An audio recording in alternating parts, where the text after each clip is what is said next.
समेतबलानुगतो भवान् पुरमगाहत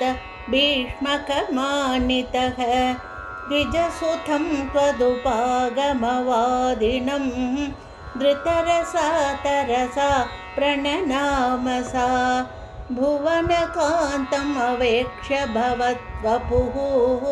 नृपसुतस्य निशम्य च चेष्टितं विपुलखेदजुषां पुरवासिना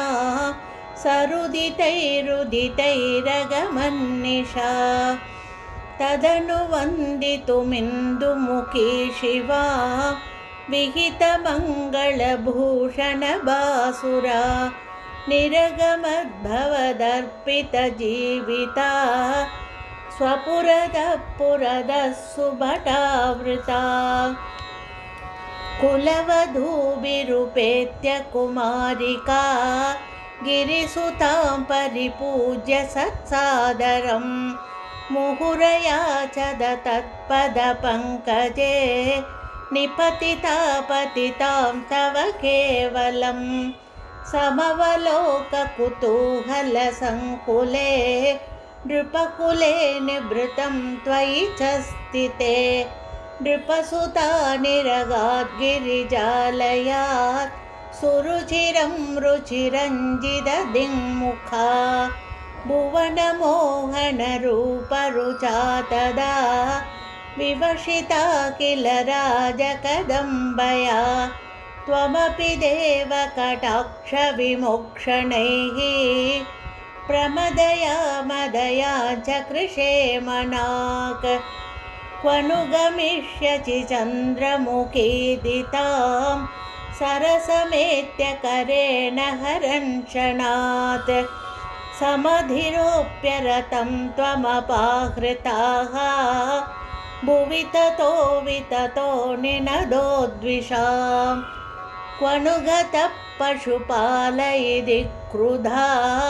कृतरणाय दुभिश्च जिता नृपाः न तु भवानुदचाल्यततैरहो पिशुनकैशुनकैरिव केसरी तदनु रुक्मिणमागतमाघवे वधमुपेक्ष्य निबध्य विरूपयन्